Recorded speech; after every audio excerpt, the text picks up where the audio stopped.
Hello everyone, today I want to talk about the horror indie game classic Ib.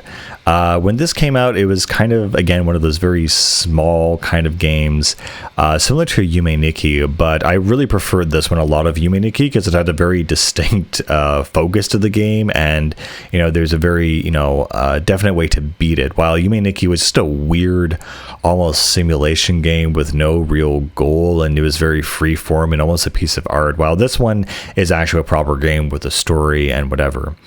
So you play as the main girl.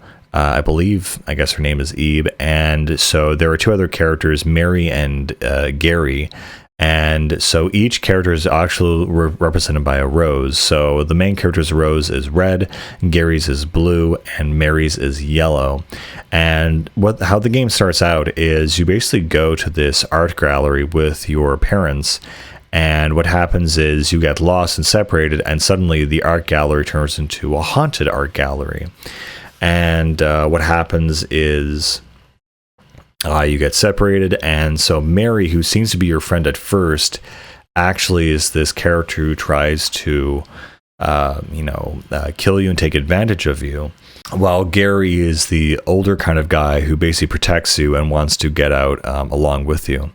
And so throughout the game, you do a series of kind of puzzle solving. There's not really any combat, so to speak. So it's really just this weird horror setting. And so it's really impressive to see horror be performed in a 2D space, especially in a more modern kind of title when, 3D space is perfectly acceptable and, able to be used. But yeah, a lot of the things, not just jump scares, but the general atmosphere in this game is very disturbing, very weird, and very unnerving overall.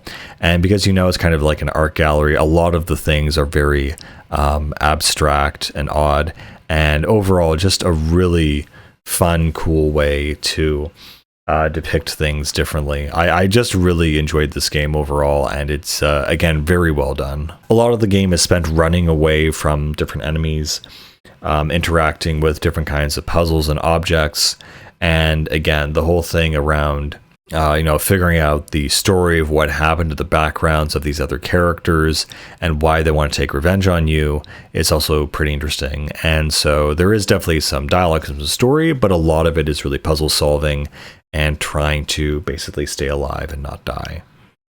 Also, the sound design is pretty decent in this game as well.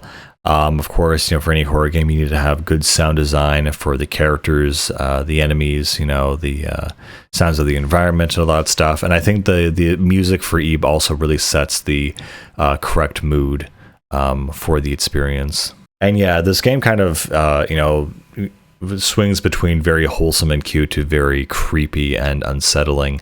And I think it's that perfect kind of blend of very simple characters and archetypes that makes this a very memorable experience. But yeah, I don't really know what else to say about this game, except it's really well done in terms of 2D horror, unnerving kind of environments, and overall it's just a really good experience, and also pretty emotional as well. Of course, it has a multiple ending feature near the end, but overall, yeah, a really good 2D RPG-esque horror game. Well, it's made in RPG Maker, but it doesn't have any RPG mechanics in it. Really great, really fun, and I really enjoyed it. Anyway, guys, I'll see you all later. Bye.